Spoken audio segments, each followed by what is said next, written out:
Onésime vivait dans une grande demeure aux murs épais, remplis de beauté et de richesse. Mais il n'était propriétaire de rien. En réalité, il était le serviteur d'un homme nommé Philémon, quelqu'un de très riche et très respecté. Un jour, animé par un désir ardent de liberté, Onésime prit la décision la plus audacieuse de sa vie. Il s'est enfui. Sa quête de liberté l'amena de manière inattendue à rencontrer Paul, un prisonnier pour avoir propagé le message de l'Évangile. Entre les murs froids de la prison, une amitié forte et sincère se tissa entre Onésime et Paul. Au fil de leur conversation, Paul partageait avec Onésime les enseignements de Jésus, lui expliquant comment sa lumière pouvait éclairer les coins les plus sombres de notre âme. Paul parla de l'amour de Jésus pour chacun de nous et de comment Jésus avait donné sa vie sur la croix pour nous sauver. Il fit comprendre à Onésime qu'aux yeux de Dieu, il n'était pas juste un simple esclave, mais un fils profondément aimé. Paul lui parla de la manière dont Jésus efface nos erreurs en nous pardonnant complètement. Onésime, profondément touché et le cœur débordant de joie, choisit de suivre Jésus, embrassant la foi chrétienne avec ferveur et espoir. Dans le silence austère de la prison, où le jour et la nuit semblaient se fondre dans une éternité indistincte, l'amitié entre Onésime et Paul se révéla précieuse. Un véritable témoignage de la manière dont l'amour chrétien transcende les barrières sociales et les préjugés, unifiant les cœurs dans un objectif commun et chercher une vie qui reflète les enseignements de Jésus. Ainsi, dans une cellule solitaire, Paul trouva en Onésime non seulement un soutien et un réconfort, mais aussi un stimulus vivant pour sa propre mission de répandre l'amour et l'espoir de l'Évangile à tous, sans distinction. Cependant, le passé d'Onésime le rattrapa.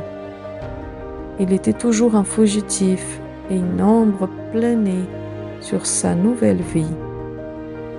Paul, guidé par la sagesse et l'amour, savait quoi faire.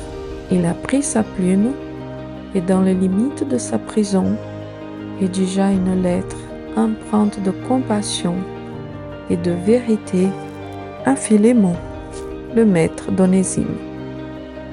Dans cette lettre, un véritable chef-d'œuvre de diplomatie et de tendresse, Paul implora Philémon de pardonner et de faire preuve de miséricorde envers Onésime.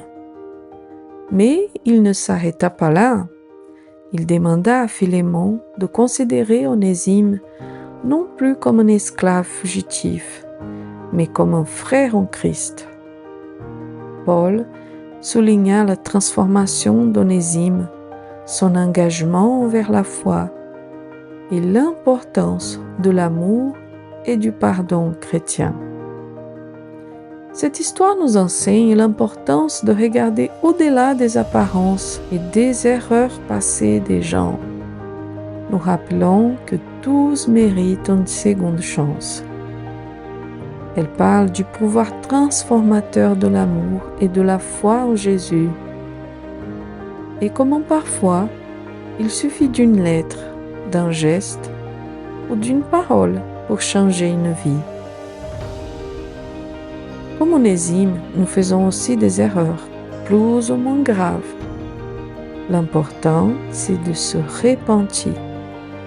Rappelle-toi que le courage de changer, le pouvoir du pardon et la valeur de l'amitié sont des trésors qui peuvent guider nos pas dans les moments les plus compliqués. Et vous, auriez-vous le courage de suivre ce chemin de lumière, d'amour et de pardon, tout comme Onésime et Philémon? Cette histoire nous montre 3 choses très importantes. Paul demanda à Philémon de pardonner Onésime. Tout comme Jésus nous pardonne, nous devons nous aussi pardonner à ceux qui nous ont fait du mal, sans hésitation.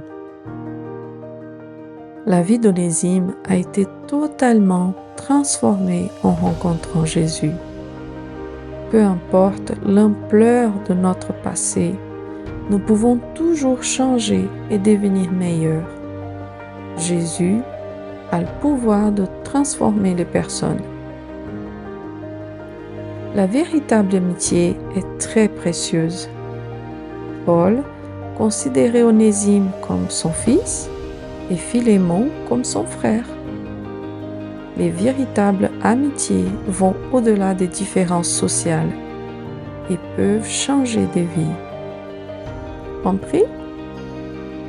Seigneur Jésus, merci pour l'histoire d'Onésime et les leçons qu'elle nous enseigne. Aide-nous à pardonner comme tu nous as pardonné, à croire en la possibilité de changement et à valoriser nos amis comme des cadeaux précieux de ta part. Garde-nous tous les jours pour que nous soyons des meilleurs amis et disciples. Au nom de Jésus. Amen.